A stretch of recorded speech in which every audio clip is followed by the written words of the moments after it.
स्वागत है आप लोगों का SRT एजुकेशन चैनल में, जो एक एजुकेशनल चैनल है just like a learning point. Learning point है जो आज का आपका क्लास का टॉपिक है विज्ञान का मॉडल पेपर मैट्रिक एग्जामिनेशन 2022 के लिए। वेरी इंपॉर्टेंट क्वेश्चन होंगे, क्लास 10th के साइंस मॉडल पेपर से लिए गए हैं 2022 से संबंधित। आज का हमारा टॉपिक है विज्ञान। एक मॉडल सेट में आपके 18 क्वेश्चन मिलेंगे। इस वीडियो में आपको 18 क्वेश्चन बताए जाएंगे, तो आप वीडियो को शुरू से अंत तक ज़रूर देखें। और जो भी बच्चे 2022 में मैट्रिकुलेशन कर रहे हैं और जो भी बच्चे एग्ज़ाम देने वाले हैं उनके लिए तो वेरी इंपॉर्टेंट क्वेश्चन है। और जो बच्चे एग्ज़ाम नहीं दे रहे हैं, प्रिपरेशन कर रहे हैं अगले 10th के लिए, तो उनके लिए भी वेरी इंपॉर्टेंट क्वेश्चन है, क्योंकि प्लस आपको एक ही वीडियो में आपको 80 क्वेश्चन को बताया जाएगा। वो भी ऑब्जेक्टिव क्वेश्चन है जो 2022 के एग्ज़ाम के लिए वेरी ही इम्पोर्टेंट क्वेश्चन है। चलिए हम अन्य बातों पर ना ध्यान देते हुए भी आपकी क्वेश्चन की ओर बढ़ते हैं। तो VVI question class 10 science model paper 2022 विज्ञान का मॉडल पेपर दो मैट्रिकुलेशन एग्जामिनेशन 2022। तो आज का हमारा पहला क्वेश्चन होगा, किस दर्पण की फोकस दूरी ऋणात्मक होता है। तो किस दर्पण की फोकस दूरी ऋणात्मक होता है, तो हमारा बी हो जाएगा। अवतल दर्पण की फोकस दूरी ऋणात्मक होती है। नेक्स्ट क्वेश्चन के बढ़ते हैं हम लोग। दर्पण की फोकस दूरी एफ और वक्रता त्रिज्या आर में क्या संबंध है। तो फॉर्मूले क्या आते हैं, आपने पढ़ा होगा 10th क्लास में। दर्पण की फोकस दूरी एफ दिया हो रहता है और वक्रता त्रिज्या दिए रहते हैं, तो सर रिलेशन बताने रहते हैं। जो रिलेशन हमारे हो जाते हैं, आपका रिलेशन हो जाएगा एफ बराबर R/2, यानी रेडियस बाई 2 होते हैं। फोर्स बराबर रेडियस बाई 2। चलिए नेक्स्ट क्वेश्चन देखिएगा। नेक्स्ट क्वेश्चन हमारा 3 नंबर। सामान्य दृष्टि के लिए स्पष्ट दृष्टि की न्यूनतम दूरी कितनी होती है। तो 25 सेंटीमीटर होती है। लेकिन सामान्य दृष्टि के लिए स्पष्ट दृष्टि की न्यूनतम दूरी 25 सेंटीमीटर होती है, और मतलब माने अनंत देखा जाए तो मनुष्य अनंत देख सकते हैं, अनंत तक। चलिए नेक्स्ट क्वेश्चन के बढ़ते हैं हम लोग। श्वेत प्रकाश का कौन सा रंग किसी प्रिज्म से गुजरने के पश्चात सबसे कम झुकता है। तो श्वेत प्रकाश का कौन सा रंग है जो मतलब माने किसी प्रिज्म से गुजरने के पश्चात सबसे कम झुकता है। तो बैगनी है कि नीला है कि लाल है कि पीला है। तो हमारा आंसर हो जाएगा लाल। लाल जो है, जो हमारे बैगनी रंग श्वेत प्रकाश का प्रिज्म के गुजरने पर यह कम झुकता है। नेक्स्ट क्वेश्चन देखिएगा। मानव आँख की रेटिना द्वारा बनाई गई छवि होती है, कैसी होती है। तो वास्तविक होती है और उल्टी होती है। मानव आँख की रेटिना द्वारा बनाई गई छवि होती है, कैसी होती है। तो वास्तविक और उल्टा होती है। नेक्स्ट क्वेश्चन देखिएगा हमारा। आकाश का रंग नीला प्रतीत होता है किसी कारण। तो हमारा आंसर हो जाएगा प्रकाश की परिकिरण के कारण आकाश का रंग नीला प्रतीत होता है, ऑप्शन नंबर बी। चलिए नेक्स्ट नंबर क्वेश्चन देखिएगा हम लोग। किस दर्पण से वस्तु का प्रतिबिंब बड़ा बनता है। तो किस दर्पण से वस्तु का प्रतिबिंब बड़ा बनता है। तो आंसर हो जाएगा अवतल दर्पण। किस दर्पण से वस्तु का प्रतिबिंब बड़ा बनता है। तो अवतल दर्पण से वस्तु का प्रतिबिंब बड़ा बनता है। नेक्स्ट क्वेश्चन देखिएगा 8 नंबर। निम्नलिखित में से कौन सा लेंस निकट दृष्टि दोष को ठीक करने के लिए उपयोग किया जाता है। तो निम्नलिखित में से कौन सा लेंस निकट दृष्टि को दूर करने के लिए, दोष को दूर करने के लिए प्रयोग किया जाता है। तो आंसर हो जाएगा अवतल लेंस। अवतल लेंस से निकट दृष्टि दोष को दूर किया जाता है। नेक्स्ट क्वेश्चन देखिएगा 9 नंबर। निम्नलिखित में से कौन सा उपकरण विद्युत धारा की उपस्थिति दर्शाया जाता है। तो निम्नलिखित में से कौन सा उपकरण ऐसा उपकरण है जो विद्युत धारा की उपस्थिति को बताता है। तो हमारा आंसर हो जाएगा गैल्वेनोमीटर। गैल्वेनोमीटर से विद्युत धारा की उपस्थिति बताई जाती है। नेक्स्ट नंबर देखिएगा 10 नंबर। दाएं हाथ के अंगूठे के नियम को किसने प्रतिपादन किया था। तो दाएं हाथ के अंगूठे के नियम को किसने प्रतिपादित किया था। तो आंसर हो जाएगा मैक्सवेल ने। मैक्सवेल ने दाएं हाथ के अंगूठे के नियम को प्रतिपादन किया था। नेक्स्ट क्वेश्चन देखिएगा। विभवांतर का एसआई मात्रक क्या होता है? तो विभवांतर का एसआई मात्रक होता है वोल्ट होता है। विभवांतर का एसआई मात्रक होता है वोल्ट। वोल्ट जो होता है विभवांतर का एसआई मात्रक होता है। नेक्स्ट क्वेश्चन देखिएगा, निम्नलिखित में से किस संयोजन द्वारा प्रतिरोध का मान बढ़ता है? तो निम्नलिखित में से किस संयोजन द्वारा प्रतिरोध का मान बढ़ता है? तो ऑप्शन हो जाएंगे श्रेणी क्रम में प्रतिरोध का मान बढ़ जाता है। नेक्स्ट क्वेश्चन देखिएगा 13 नंबर, चुंबकीय बल रेखा की प्रकृति होती है, कैसी होती है? तो काल्पनिक होती है। ऑप्शन नंबर ए, चुंबकीय बल रेखा की प्रकृति होती है तो कैसी होती है? तो काल्पनिक होती है। चलिए, ये रिवीजन बैच है आप लोगों का, थोड़ा ही समय लेंगे हम आप लोगों का, बस ज़्यादा समय नहीं लेंगे। लेकिन वीडियो को शुरू से अंत तक ज़रूर देखें, क्योंकि शुरू से अंत तक देखने से आपको पूरे क्वेश्चन का रिवाइज मिल जाएगा और पूरे क्वेश्चन आप जान सकेंगे। 1 किलोवाट घंटा किसके बराबर होता है? तो 1 किलोवाट घंटा होते हैं 1.6 इंटू 10⁻⁻19 कूलम के बराबर, जूल के बराबर होते बोले नहीं, गलत हो गया यहाँ पर। 1 किलोवाट घंटा किसके बराबर होता है? तो 3.6 इंटू 10⁻6 जूल के बराबर होते हैं। 3.6 इंटू 10⁻6 जूल किसके बराबर होता है? तो 1 किलोवाट घंटा के बराबर होता है। ये भी क्वेश्चन पूछे जाते हैं कि 3.6 इंटू 10⁻6 जूल कितने के बराबर होता है?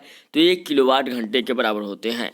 नेक्स्ट क्वेश्चन देखिएगा 15 नंबर, नवीकरणीय ऊर्जा का स्रोत क्या है? तो नवीकरणीय ऊर्जा का स्रोत सौर ऊर्जा है। तो सलाई का सौर ऊर्जा, जो सोलर एनर्जी जो इसको बोलते हैं ना, सौर ऊर्जा को, तो इसी को बोलते हैं नवीकरणीय ऊर्जा कहते हैं हम लोग। देखिए 16 नंबर, कौन सा लेंस अपसारी लेंस भी कहा जाता है? तो कौन सा लेंस को हम अपसारी लेंस भी कहा जाता है? तो अवतल लेंस को हम अपसारी लेंस भी कहते हैं। तो कौन सा लेंस अपसारी लेंस भी कहा जाता है? तो अवतल लेंस को हम अपसारी लेंस भी कहते हैं। नेक्स्ट क्वेश्चन देखिएगा 17 नंबर, प्रकाश का प्राथमिक वर्ण कौन है? तो प्रकाश का प्राथमिक वर्ण कौन है? तो हो जाएगा लाल, नीला, हरा, उपयुक्त सभी होंगे। तो प्रकाश का प्राथमिक वर्ण कौन सा है? तो लाल, नीला, हरा, उपयुक्त सभी हैं। नेक्स्ट क्वेश्चन देखिएगा 18 नंबर, निम्नलिखित में से कौन नेत्र का रंगीन भाग होता है? तो निम्नलिखित में से कौन नेत्र का रंगीन भाग होता है? तो ऑप्शन हो जाएंगे आइरिस। आइरिस का जो है नेत्र का रंगीन भाग होता है। नेक्स्ट क्वेश्चन देखिएगा 1 HP 1 हॉर्स पावर बराबर कितने होते हैं? तो 1 हॉर्स पावर होता है 746 वाट के बराबर होते हैं। क्वेश्चन ये भी पूछा जाता है 746 वाट कितने के बराबर होता है, कितने HP के बराबर? तो 1 HP के बराबर होते हैं। अगर आप जो भी बच्चे 10th क्लास के एग्ज़ाम देने वाले हैं उनके लिए तो वेरी इंपॉर्टेंट है। जो बच्चे मतलब प्रिपरेशन कर रहे हैं 10th क्लास का, चालू कर दिए हैं प्रिपरेशन, तो उनके लिए और भी अच्छा है कि आगे आप प्रैक्टिस करते रहिए। तो आप वीडियो को देखते देखते आप मतलब चाहिएगा तो मतलब सब्जेक्ट के साथ साथ ऑब्जेक्टिव भी क्लियर करते हुए चल सकते हैं। नेक्स्ट क्वेश्चन देखिएगा हमारा 20 नंबर, विशालक शीशा मैग्नीफाइंग ग्लास होता है, क्या होता है? तो विशालक शीशा मैग्नीफाइंग ग्लास होता है तो अवतल लेंस होता है। तो विशालक शीशा जो मैग्नीफाइंग ग्लास जो होते हैं तो अवतल लेंस की भांति काम करते हैं। नेक्स्ट क्वेश्चन देखिएगा, जब किसी चालक तार से विद्युत धारा प्रवाहित होती है तो गतिशील कण क्या होते हैं? गतिशील कण हो जाते हैं इलेक्ट्रॉन हो जाते हैं। तो जब किसी चालक तार से विद्युत धारा प्रवाहित होती है तो गतिशील कण इलेक्ट्रॉन कहलाते हैं। नेक्स्ट क्वेश्चन देखिएगा, ये हमारा सेट नंबर 1 है, जिसमें सेट नंबर 1 में आपको 80 क्वेश्चन बताए गए हैं। प्रत्येक क्वेश्चन मतलब सेट बाय सेट आपको आते रहेंगे अगले दिन। नेक्स्ट दिन फिर से मतलब हम 80 क्वेश्चन के साथ मौजूद होंगे। इसी SRT एजुकेशन चैनल के पर आप लोग बने रहिएगा। अगर जो भी बच्चे एग्ज़ाम देने वाले हैं वो अपने SRT एजुकेशन चैनल को सब्सक्राइब कर दे, लाइक कर दे और शेयर भी कर दे, कमेंट करके जरूर बताएं वीडियो कैसा लगा आपको। नेक्स्ट 22 नंबर देखिए, एम्पियर घंटा मात्रक है, किसका मात्रक है? तो आवेश का मात्रक है। तो आवेश का मात्रक क्या होता है? तो एम्पियर घंटे होते हैं। चलिए नेक्स्ट क्वेश्चन, निम्नलिखित में से कौन सा मात्रक वाट के बराबर होता है? तो निम्नलिखित में से कौन सा मात्रक वाट के बराबर होता है? तो जूल प्रति सेकेंड होते हैं। जे प्रति सेकेंड मतलब J for joule, S for second. Joule प्रति सेकेंड जो होते हैं वाट के बराबर होते हैं। नेक्स्ट क्वेश्चन देखिएगा 24 नंबर, विद्युत धारा का मात्रक है, कौन है? तो विद्युत धारा का मात्रक जो है आप लोग शुरू से पढ़ते आ रहे होंगे, एम्पियर है। तो विद्युत धारा का मात्रक क्या होते हैं? एम्पियर होते हैं। नेक्स्ट क्वेश्चन देखिएगा 25 नंबर, ग्लोबल वार्मिंग के लिए उत्तरदायी कौन सी गैस है? तो ग्लोबल वार्मिंग के उत्तरदायी CO2 गैस है। ग्लोबल वार्मिंग के लिए उत्तरदायी गैस है, कौन है? CO2 गैस को ग्लोबल वार्मिंग गैस भी कहते हैं।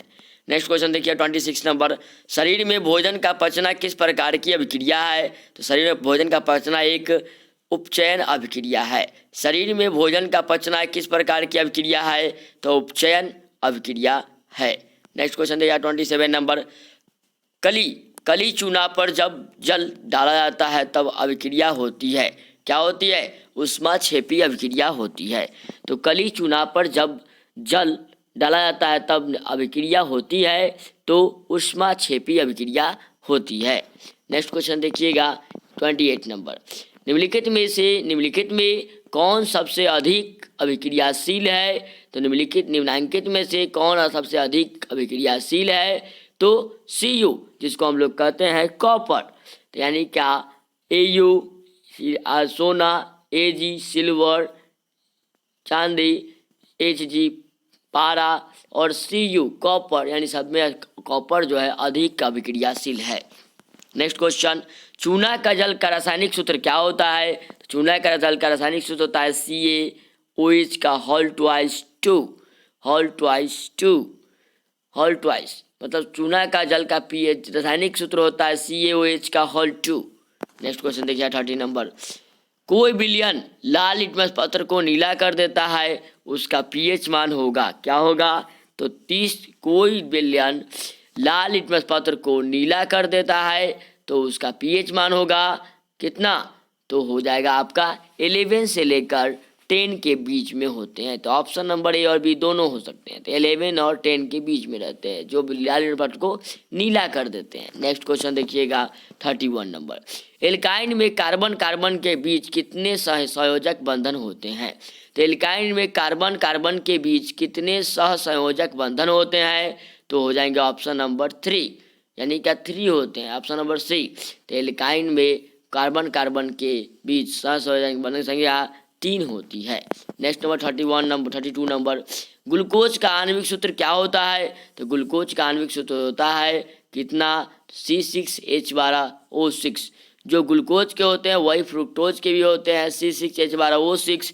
यहाँ पर चीनी का पूछता था आपको, हो जाते हैं C12H22O11, यानी कार्बन 12 ऑक्स आएगा C12H22 मतलब हाइड्रोजन 22 और O11 मतलब ऑक्सीजन 11। नेक्स्ट वन देखिएगा, उच्च वर्षीय अम्लों के सोडियम लवण कहलाते हैं, क्या कहलाते हैं? तो उच्च वर्षीय लवण के सोडियम अम्ल कहलाते हैं साबुन। साबुन एक क्या है? सोडियम लवण के रूप में है, इसलिए का अपमार्जक के रूप में। नेक्स्ट नंबर देखिएगा 34 नंबर, CHO अभिक्रियाशील मूलक को क्या कहते हैं? तो इसको हम बोलते हैं एल्डिहाइड। CHO को बोलते हैं एल्डिहाइड, यानी क्या अभिक्रियाशील मूलक को हम कहते हैं एल्डिहाइड। नेक्स्ट नंबर देखिए 35 नंबर, आवर्त सारणी के किसी आवर्त में बाएं से दाएं जाने पर तत्वों की परमाणु संख्या त्रिज्या क्या होती है?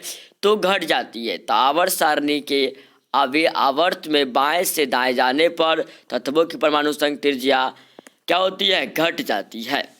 नेक्स्ट नंबर देखिएगा 36 नंबर, निम्नांकित तत्वों को उनके अधातु गुण के अनुसार बढ़ते क्रम में सजाना। Lithium, oxygen, carbon, barium, phosphorus.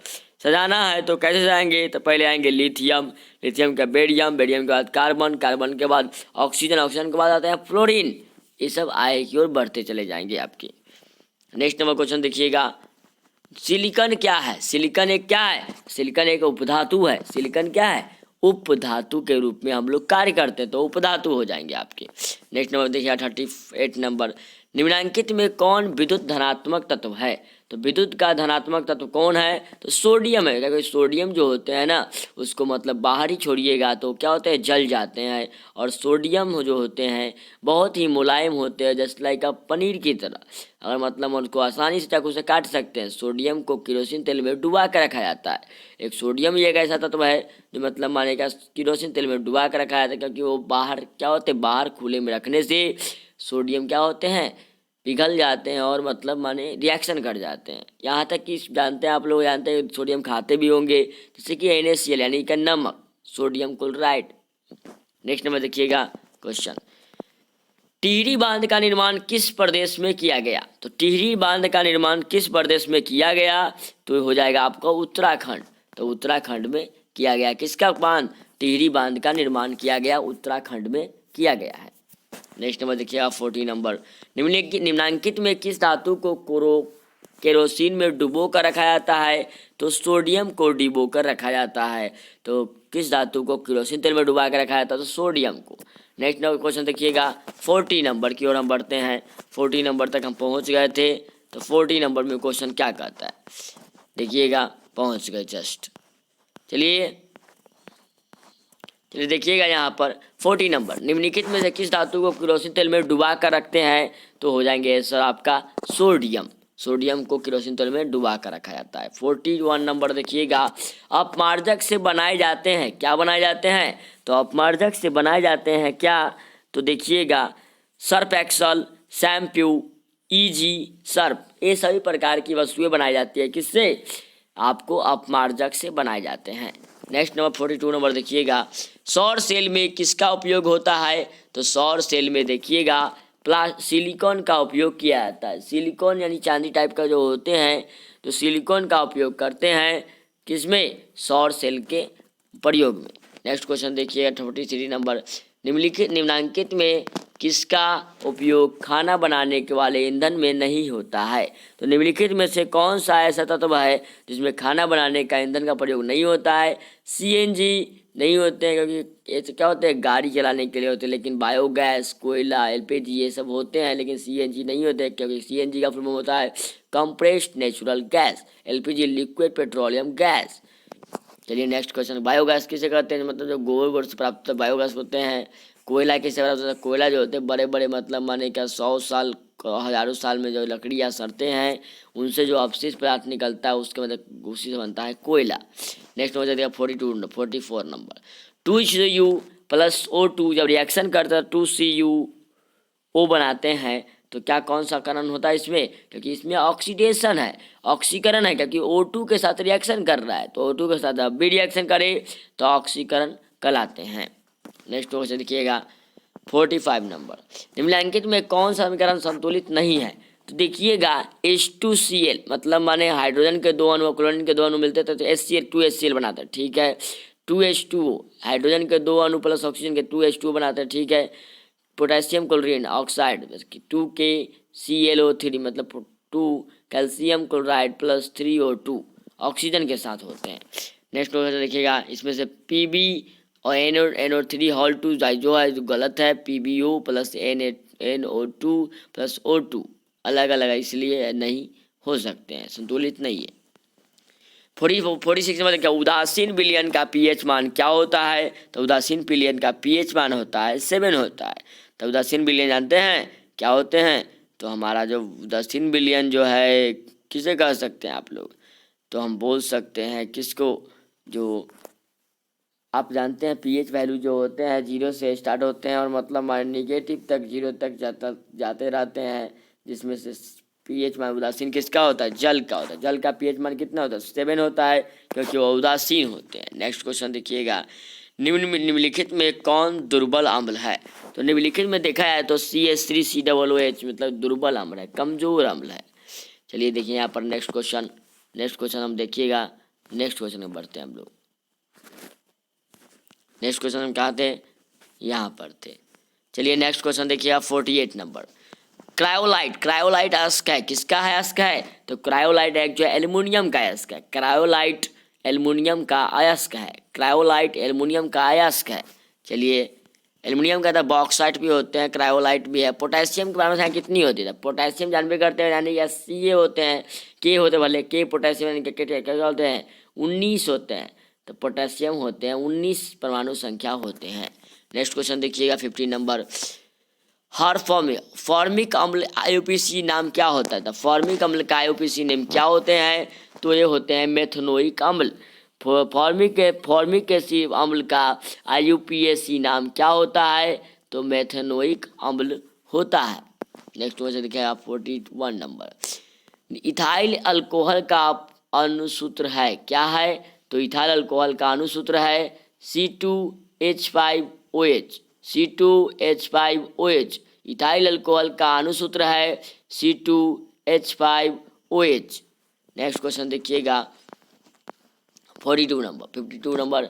Alkyne में कौन होता है? तो एल्काइन में जो होते हैं ना आपके C2H6 होते हैं। एल्काइन में C2H6 होते हैं।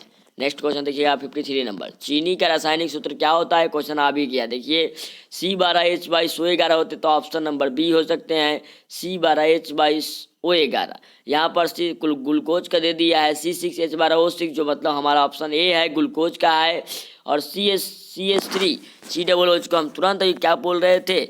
CH3 को हम लोगों ने दूसरा नाम दिया था एक, क्या कि दुर्बल अम्ल है, दुर्बल कमज़ोर अम्ल है, जो मतलब माने क्या उपयोग किया जाता है। तो देखिएगा यहाँ पर दुर्बल अम्ल के रूप में हम इसको जानते हैं, किसको? CH3 को। देखिए नेक्स्ट क्वेश्चन 44 नंबर। एसिटिलीन में कार्बन कार्बन के बीच संयोजन बंधन किस संख्या कितनी है? देखा जाए तो एसिटिलीन में कार्बन कार्बन में संयोजन की संख्या बढ़ते बंधन की प्रक्रिया क्या होती है? तो 3 होती है। 3 जो होते हैं बंधन की प्रक्रिया होते हैं। नेक्स्ट क्वेश्चन देखिएगा 52 नंबर। श्रवण के अध्ययन के लिए उपयोग किए जाने वाले बीज कौन से हैं? तो श्वसन के लिए अध्ययन के लिए किस उपकरण का प्रयोग किया गया था बीज के रूप में? देखिए अंकुरित बीज जो होते हैं श्वसन के माध्यम के लिए उपयोगी किए जाने वाले बीज हैं श्वसन, चलिए नामांकन यानी अंकुरण बीज। 56 नंबर क्वेश्चन देखिए। मानव वृक्क किस प्रणाली का एक हिस्सा है? मानव वृक्क जो होते हैं किस प्रणाली का एक हिस्सा है? तो उत्सर्जन है, वो भी उत्सर्जित करते रहते हैं। तो मानव वृक्क किडनियाँ जो होती हैं किस प्रणाली पर एक हिस्सा होती है? तो उत्सर्जन होते रहते हैं। नेक्स्ट क्वेश्चन देखिए 57 नंबर। पौधे में जाइलम निम्नलिखित में से किसकी परिवहन के लिए जिम्मेदार है? तो पौधे में जाइलम निम्नलिखित में से किसकी परिवहन के लिए जिम्मेदार है? तो पानी जो होते हैं परिवर्तन के लिए जिम्मेदार है। मतलब मान लीजिए पानी कहीं गिर जाता है तो वहाँ पर कपड़े भीग जाते हैं और उसको सुखाने में थोड़ा समय लगता है। नेक्स्ट क्वेश्चन देखिएगा 58 नंबर। श्वसन के दौरान कौन सी गैस निकलती है? सांस हम लेते हैं तो कौन सी गैस निकलती है? तो CO2 गैस निकलती है, जिसको हम लोग कार्बन डाइऑक्साइड बोलते हैं, जो हमारे वातावरण के लिए हानि पहुंचते जा रहे हैं। आजकल जनसंख्या बढ़ते जा रहा है और आमदनी वही का वही है, फिर भी आमदनी बढ़ते हैं, फिर पैसे बढ़ जाते हैं, तो ले दे के सब पैसे बराबर ही है। लेकिन श्वसन के दौरान कौन सी गैस निकलती है? तो CO2 गैस यानी कार्बन डाइऑक्साइड। नेक्स्ट क्वेश्चन देखिएगा। फलों के पकाने में निम्न में से किसके नियंत्रण किया जा सकता है? तो फलों को पकाना हो तो एथिलीन का उपयोग करें। तो इसको उपयोग करने के लिए तोड़ कर क्या करते हैं हम लोग? फलों के टोकरी में रख देते हैं, उसके बाद कुछ एक दिन छोड़ते हैं, दूसरे दिन क्या होते हैं? वो जम जाते हैं खुद ब खुद। नेक्स्ट क्वेश्चन देखिएगा। फलों के पकने को निम्न में से किसकी नियंत्रण किया जा सकता है? तो एथिलीन को। नेक्स्ट क्वेश्चन देखिएगा 68 नंबर। न्यूट्रॉन का वह हिस्सा जहां जानकारी हासिल की जाती है उसे क्या कहते हैं?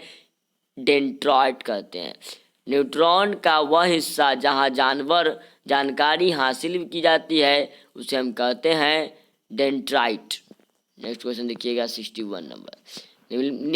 निम्नांकित में से कौन आपातकाल हार्मोन है? तो निम्नांकित में से देखा जाए तो कौन आपातकाल हार्मोन है? तो हो जाएंगी आपका एड्रीनाइनिन एड्रीनाइनिन एड्रीनाइनिलिन एड्रीनाइलियन। नेक्स्ट क्वेश्चन देखिएगा, आपको नेक्स्ट क्वेश्चन के हम बढ़ते हैं। चलिए देखिए आगे, चलिए देखिएगा, निम्नलिखित में से कौन सी अनैच्छिक क्रिया नहीं है। तो निम्नलिखित में से कौन सी अनैच्छिक क्रिया नहीं है, तो ये हो जाएंगे आपकी कौन से, चबाना एक अनैच्छिक क्रिया नहीं है। नेक्स्ट क्वेश्चन देखिएगा, 60 नंबर के हम बढ़ चुके हैं। देखिए चलिए नेक्स्ट क्वेश्चन देखिएगा, हम लोग पढ़ रहे हैं कौन से क्वेश्चन की ओर। 61 नंबर तक कौन हो गया है, 60 खत्म हो गए। चलिए 61, निम्नलिखित में से कौन आपातकाल का हार्मोन है। तो हमारा देखिएगा एंड्रीनाइन, जो आपातकाल के लिए हार्मोन के रूप में काम करते हैं। नेक्स्ट क्वेश्चन देखिएगा, निम्नलिखित में से कौन सी अनुच्छेदित क्रिया नहीं है। तो देखिएगा यहाँ पर चबाना एक अनुच्छेदित क्रिया नहीं है। नेक्स्ट क्वेश्चन, मानव में गर्भ की अवधि कितनी होती है। देखिए ऑप्शन होते हैं, मतलब 9 महीने का होता है, 9 3 27, यानी क्या 270 दिन तक ले अवधि होते हैं। मानव में गर्भ की अवधि कितनी होती है, तो 270 यानी 200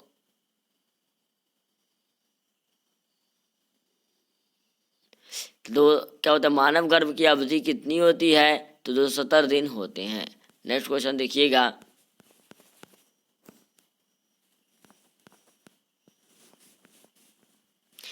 नेक्स्ट क्वेश्चन देखिएगा हमारा क्या है कि एड्रीनल आपातकालिक घोषणा हार्मोन से होती है। अधिक अनुच्छेदित रूप से मतलब माने क्या करते हैं, चबाते हैं। और 63 वर्ष में वही दिमाग कितनी है,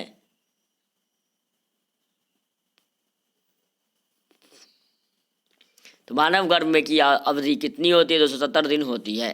नेक्स्ट क्वेश्चन देखिए, गंगा एक्शन का प्लान कब शुरू हुआ था। तो गंगा एक्शन का प्लान हुआ था 1985 ईस्वी में। 1985 ईस्वी में गंगा एक्शन का प्लान शुरू किया गया था।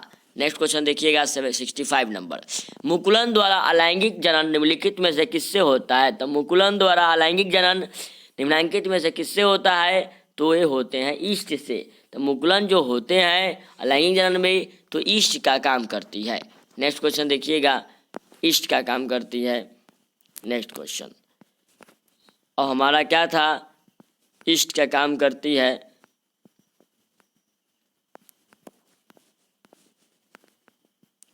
चलिए, मुकुलन द्वारा अलैंगिक जनन निम्नलिखित में से किस में पाए जाते हैं, तो ईस्ट में पाई जाती है। नेक्स्ट क्वेश्चन 66 नंबर, निम्नलिखित में से कौन सी बीमारी श्वसन तंत्र से संबंधित है। Diarrhoea, TB, pneumonia. तो आपको टीबी और निमोनिया जो है ये श्वसन तंत्र से संबंधित हैं, ये बीमारी के कारण हो सकते हैं। कौन, निमोनिया और टीबी। नेक्स्ट क्वेश्चन देखिएगा,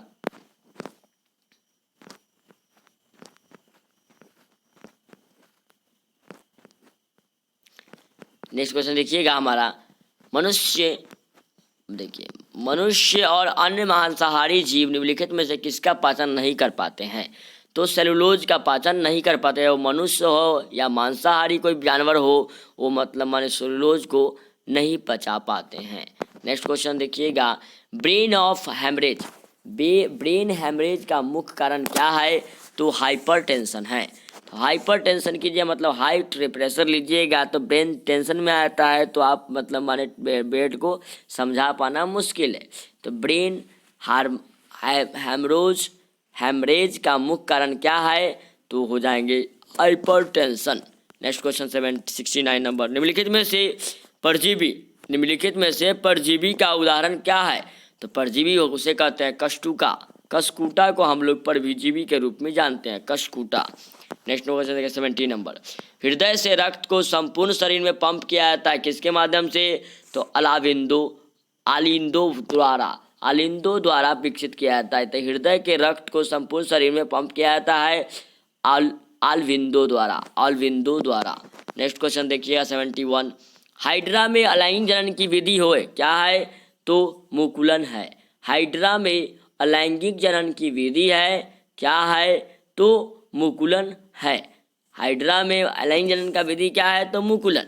नेक्स्ट क्वेश्चन देखिएगा 72 नंबर, जनन संरचना रोग है किसका?